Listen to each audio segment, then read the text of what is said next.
사람들은 흔히 남자가 여자를 쫓는 것은 마치 도전과 폭풍이 가득한 폭포를 정복하는 여정과 같다고 말하지만, 여자가 남자를 적극적으로 쫓는 것은 가벼운 바람이 스쳐 지나가는 것처럼 부드럽다고들 한다. 여자의 마음을 얻기 위해 남자는 많은 시간과 노력이 필요할 뿐만 아니라 때로는 경제적인 투자까지 감수해야 한다. 특히 상대방이 안정성을 중요하게 여길수록 더욱 그렇다. 반면 많은 사람들은 여자가 마음에 드는 남자를 얻고자 한다면 그것이 그리 어렵지 않다고 믿는다. 하지만 과연 현실도 그럴까? 그리고 왜 여자가 먼저 다가가는 걸까? 오늘 이 점을 밝히기 위해 3명의 여성이 자신의 실제 경험을 나누려고 한다. 함께 들어보자. 세 번째 이야기, 김씨, 61세의 고백. 나는 올해 61살이다. 더 이상 젊지는 않지만 내가 남자에게 먼저 다가가면 거절당하는 일이 거의 없다. 나는 무리한 요구를 하지도 않고 부담을 주지도 않는다. 아마도 그래서 그들은 나와의 관계를 유지하고 싶어 하는 것 같다. 우리 사이에 어떤 구속도 없지만 그들은 여전히 내 곁에 있고 싶어 한다. 내가 남자를 찾는 이유는 단순하다. 혼자 사는 것이 너무 외롭고 지루하기 때문이다. 나는 10여 년 전 이혼했고 그 후로 줄곧 혼자 지내왔다. 젊었을 때 나는 많은 남자들의 관심을 받았다. 나는 그들과 함께하는 즐거운 순간을 만끽했으며 다른 사람들의 시선을 신경 쓰지 않았다. 하지만 점차 내 이름이 알려지면서 일부 여성들이 경계하기 시작했다. 그들은 남편이 나에게 끌릴까 봐 걱정했고 심지어 남편이 나와 가까워지는 것을 막으려 했다. 그러나 그들이 아무리 막아도 결국 남편들은 계속해서 나와 연락을 유지하려 했다. 젊었을 때는 내가 아무것도 하지 않아도 남자들이 먼저 다가왔다.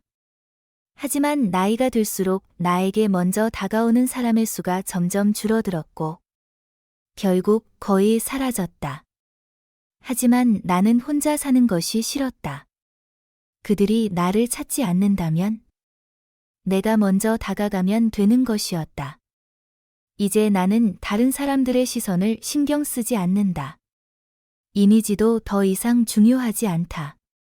그리고 나는 한 가지 중요한 사실을 깨달았다. 비록 나는 나이가 들었고 더 이상 예전처럼 남자들의 관심을 받지는 않지만 내가 먼저 다가가면 여전히 거절당하는 일은 드물다는 것이다. 내가 만나는 대부분의 남자들은 관계의 경계를 분명히 한다. 그들은 나와 함께할 수 있지만 결혼을 생각하지 않는다고 솔직하게 말한다. 특히 기혼 남성들은 나와의 관계가 자신의 가정생활에 영향을 미치지 않기를 원한다. 그리고 나 역시 그들에게 확실하게 말한다. 나는 결혼을 원하지 않고 그들의 삶에 영향을 주려는 것도 아니다. 나는 단지 나의 외로움을 달랠 누군가가 필요할 뿐이다. 나는 남자들이 웬만해서는 여자의 접근을 거절하지 않는다는 것을 깨달았다. 단, 그들에게 직접적인 피해가 가지 않는 한 말이다. 만약 잃을 것이 없다면 그들은 굳이 아니오라고 말할 이유가 없다. 그래서 나는 남성들에게 묻고 싶다. 만약 한 여성이 당신에게 먼저 다가온다면 그녀가 당신의 이상형이 아니라는 이유만으로 거절할 것인가? 그리고 여성들에게도 묻고 싶다. 만약 당신이 정말 마음에 드는 남자를 만난다면 그를 직접 쫓을 용기가 있는가? 그러면 우리는 노년에 누구를 의지할 수 있을까? 최근 인터넷에서 자주 보이는 한 문장이 있다. 안전한 노후를 위해 타인을 의지할 수는 없다. 자녀든, 친척이든, 친구든, 누구도 영원히 곁에 있을 수 없다.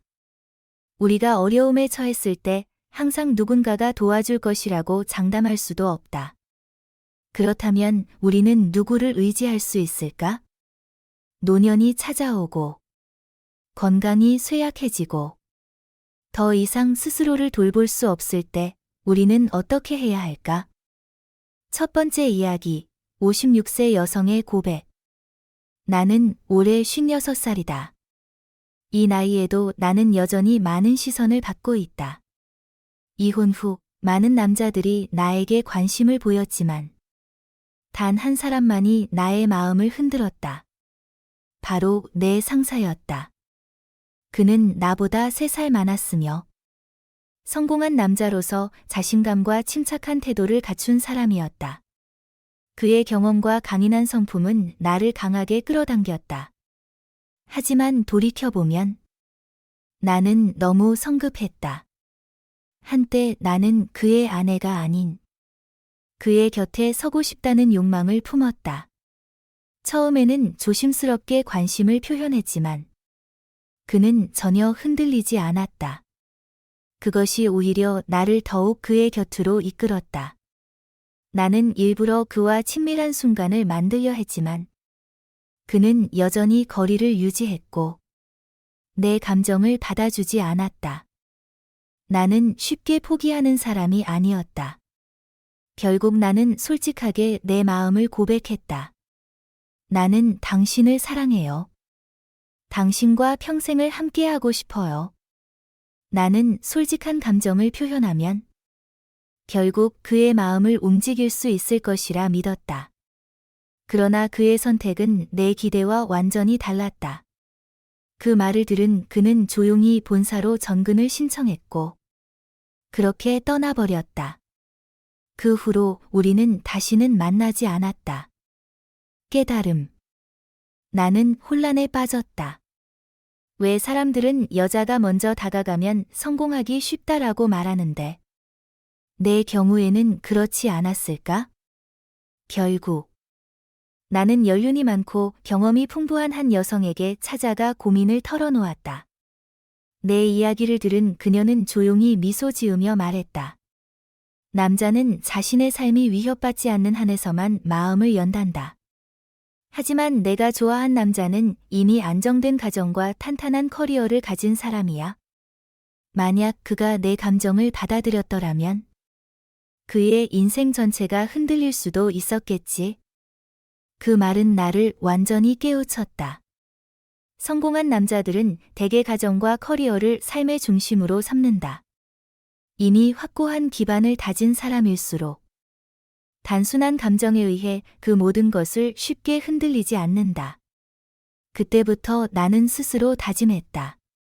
다시는 같은 실수를 반복하지 않겠다고. 두 번째 이야기, 69세 여성의 고백. 나는 올해 69세이며 이혼한 지 8년이 되었다. 결혼 생활이 끝난 후 나는 딸과 함께 작은 월세방에서 생활하며 하루하루를 힘겹게 버텨왔다. 생활고를 벗어나기 위해 나는 주변 남성들에게 적극적으로 도움을 요청하는 것을 주저하지 않았다. 나에게 도움이 될 수 있는 사람을 만나면 나는 항상 그들에게 좋은 인상을 남기고 호감을 얻기 위해 노력했다. 지금까지 나는 10명 이상의 남성과 관계를 맺었고 단 한 명도 나를 거절한 적이 없었다. 관계가 깊어지면 그들은 기꺼이 나를 물질적, 정신적으로 지원해 주었다.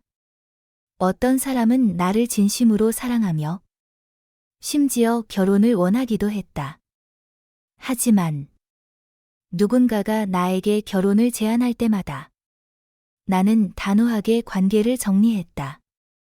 그들이 나에게 베푼 모든 것에도 불구하고 나는 결코 내 결정을 바꾸지 않았다.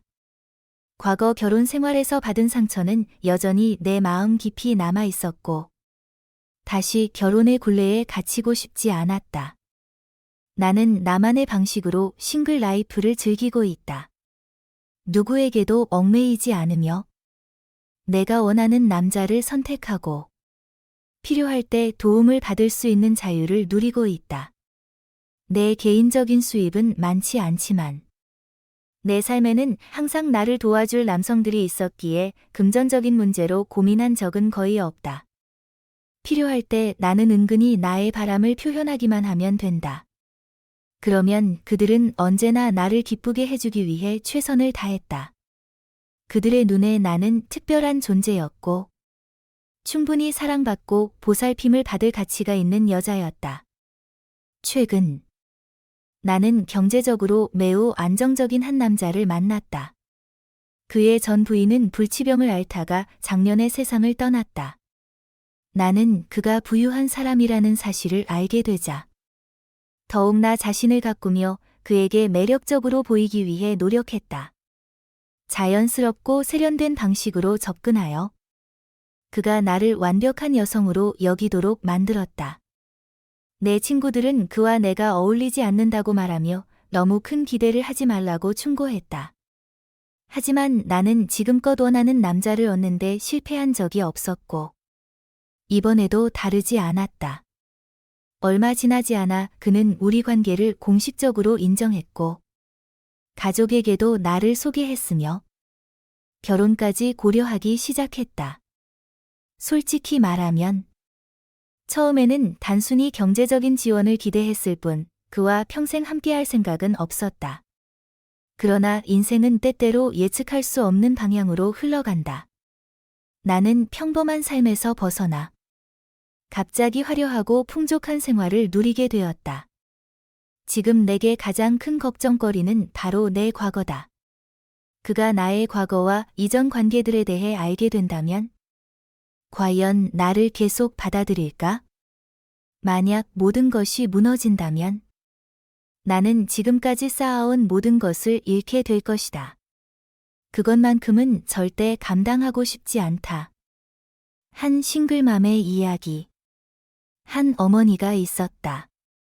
젊은 시절 남편을 일찍 여의고 혼자 아들을 키우며 힘겹게 살아왔다. 그녀는 온 마음을 다해 모든 것을 희생하며 아들이 충분한 교육을 받고 대학에 들어가 훗날 큰 도시에서 자리 잡을 수 있도록 헌신했다. 아들이 가정을 이루는 모습을 보며 그녀는 지난날의 고된 삶이 헛되지 않았음을 느꼈다. 수년 동안 그녀는 계속 일하며 정년퇴직이 가까워질 때까지 성실히 살아왔다. 황혼기가 다가오던 어느 날 저녁 7시 15분. 그녀는 아들에게 전화를 걸어 조용히 말했다. 아들아, 이제 엄마도 나이가 들었구나. 남은 여생을 평온하게 보내고 싶어. 그래서 너와 함께 살고 싶단다. 하지만 며칠 후 그녀가 받은 대답은 따뜻한 환영이 아니라 가슴을 찢는 듯한 차가운 말이었다. 엄마. 가족과 상의해 본 결과 함께 살 수 없다는 결론을 내렸어요. 엄마가 지금까지 저를 키우는 데 쓴 돈을 계산해 보면 약 2천만 원 정도 될 거예요. 그래서 저는 엄마 계좌에 2,500만 원을 입금했어요. 앞으로 우리 삶에 간섭하지 말아주세요. 그 말은 마치 칼날처럼 어머니의 가슴을 깊이 베어냈다. 온 마음을 다해 사랑하고 모든 것을 바쳐 키운 아들이 이제는 그저 무심한 숫자로 책임을 끊어내려 하고 있었다. 하지만 그녀는 슬픔에 잠기기보다 그 돈을 여행하는 데 쓰기로 결심했다. 여행길에서 그녀는 수많은 사람들을 만나고 다양한 이야기를 접하며 점차 중요한 깨달음을 얻게 되었다. 그리고 마침내 아들에게 편지를 써 내려갔다. 아들아, 내가 보낸 돈으로 여행을 다녀왔다. 길 위에서 많은 것을 깨달았단다. 내 차가운 태도 덕분에 나는 세상을 더 넓은 시각으로 바라볼 수 있게 되었어. 고맙구나. 가족이란 결국 바람과 같은 존재더라. 바람이 불어오면 우리 곁에 머무르지만 결국 사라지는 순간도 오는 법이지. 내가 과거에 집착하며 살아간다면 아마 앞으로 10년 안에 병이 들어 세상을 떠나게 될지도 몰라.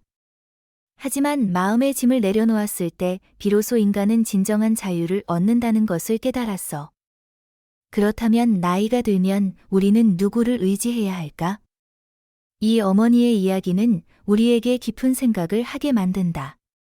사람들은 흔히 자식을 키우는 것은 노후를 의지하기 위해서다라고 말하지만 현실에서는 모든 자식이 효도하며 부모를 받아들이는 것은 아니다. 만약 자식에게 모든 기대를 걸고 노후를 맡긴다면 언젠가 돌아오는 것은 씁쓸한 실망뿐일지도 모른다. 노년을 가장 확실하게 준비하는 방법은 무엇일까? 나이가 들어갈수록 스스로를 보호하기 위해 준비해야 할 7가지 중요한 요소가 있다. 이 중 3가지만 확실히 갖춘다면 보다 평온하고 행복한 노년을 보낼 수 있다. 당신은 몇 가지를 준비했는가? 함께 점검해 보자. 첫 번째, 재정 안정. 평온한 노년의 기반.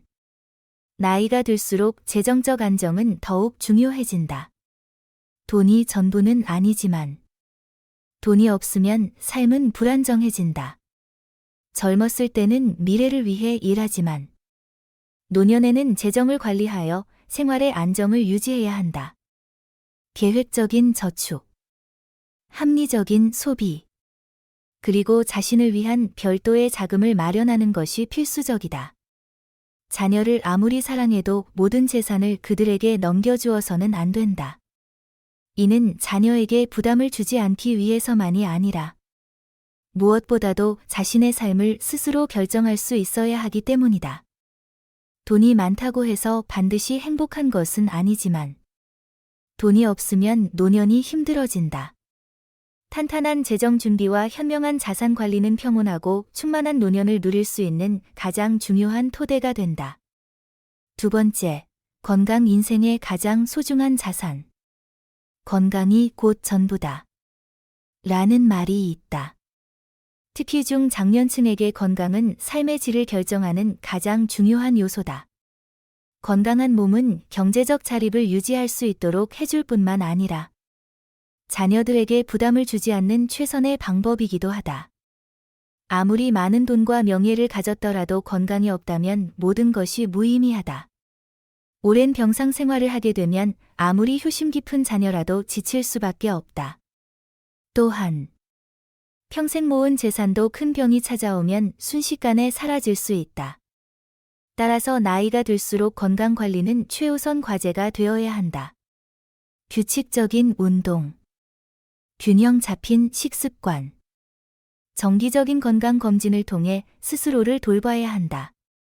건강하게 사는 것은 자신을 위한 것이기도 하지만 가족을 사랑하는 또 다른 방식이기도 하다. 세 번째, 배우자. 끝까지 함께할 동반자. 젊을 때는 친구가 중요하지만 나이가 들면 우리 곁에 가장 오래 머무르는 사람은 친구도 자녀도 아닌 배우자다. 오랜 세월을 함께하며 기쁨과 슬픔을 나누고 시간이 지나도 여전히 곁을 지켜주는 사람이 바로 배우자다. 노년이 되면 세상의 변화에 발맞추는 것보다 곁에 있는 배우자의 온기를 느끼는 것이 더 중요해진다. 세상에서 가장 익숙한 음식은 함께 먹는 집밥이며 가장 따뜻한 옷은 배우자가 준비해준 옷이다. 피곤할 때 가장 먼저 손을 내밀어주고 기쁠 때 함께 웃어주는 사람, 그것이 바로 배우자다. 어떤 자녀도 부모 곁에 평생 머물 수는 없지만 배우자는 마지막 순간까지 함께하는 유일한 존재다. 그러므로 아무리 바쁜 삶을 살더라도 배우자에게 관심과 사랑을 표현하는 것을 잊지 말자. 자녀를 위해 희생하는 데 집중하다 보면 정작 가장 가까운 사람을 소홀히 하게 될 수도 있다. 배우자는 인생에서 가장 오랜 친구이며 우리가 받은 가장 소중한 선물이다. 서로를 아끼고 보살피며 함께하는 것이야말로 나이가 들어서도 든든한 버팀목이 되는 길이다. 네 번째, 내 집. 대체할 수 없는 평온한 안식처. 사람들은 흔히 말한다. 부모의 집은 언제나 자식의 집이지만 자식의 집은 반드시 부모의 집이 되지는 않는다. 집이란 단순한 거주 공간이 아니라 인생의 황혼기에 우리를 지켜주는 안식처다. 나이가 들면 중요한 것은 얼마나 많은 재산을 가졌느냐가 아니라 내 이름으로 된 집 한 채가 있느냐는 것이다. 그곳에서 우리는 마음 편히 쉴 수 있고 안정감을 느낄 수 있다. 화려한 저택이 필요하지 않다. 다만, 내 삶을 내 방식대로 살아갈 수 있는 편안한 공간이면 충분하다. 내 집이 있으면 자식이 나를 필요로 하는지 고민할 필요도 없고 남에게 밀려나는 불안감에 시달릴 일도 없다. 내 집을 지키는 것은 곧 내 자유와 품위를 지키는 것이다.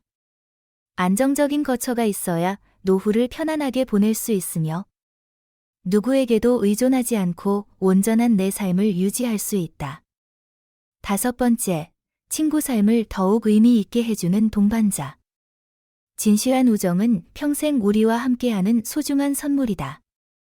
노년이 되어서도 함께 이야기를 나누고 기쁨을 공유할 친구가 있다면 외로움은 찾아오지 않는다. 때로는 함께 산책을 하거나 차 한 잔을 나누거나 가벼운 대화를 나누는 것만으로도 삶은 한층 더 따뜻해진다. 혼자 속을 끙끙 앓으면 병이 되지만 친구와 나누는 이야기 한마디가 마음을 가볍게 해준다. 옛말에 먼 길을 마다하지 않고 찾아오는 친구보다 더 큰 기쁨은 없다라고 했다.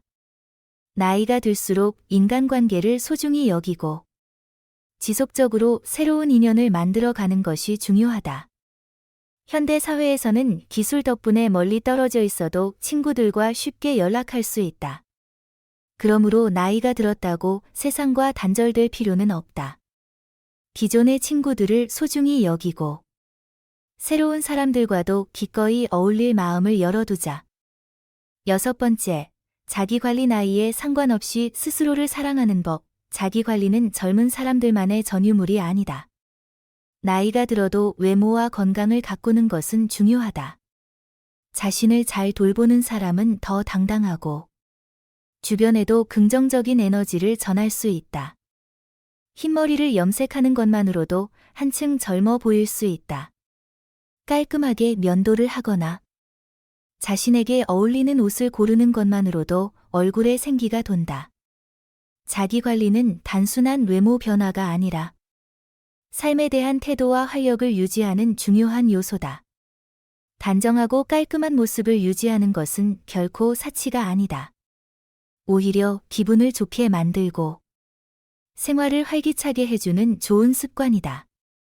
자신을 아끼고 가꿀 줄 아는 사람은 나이와 상관없이 빛이 나며 삶을 더욱 풍요롭게 만들어갈 수 있다. 7번째, 긍정적인 사고. 행복한 노년의 열쇠. 나이가 들어 행복하게 살고 싶다면 가장 중요한 것은 사고방식이다. 건강한 정신이 건강한 몸을 만든다. 매일 아침 눈을 뜰 수 있음에 감사하고 아직도 삶을 누릴 수 있음을 기뻐하자. 돈으로 행복을 살 수 있다면 주저하지 말고 자신을 위해 소비하자. 가끔은 작은 사치를 허락하는 것도 삶의 기쁨을 찾는 방법이다.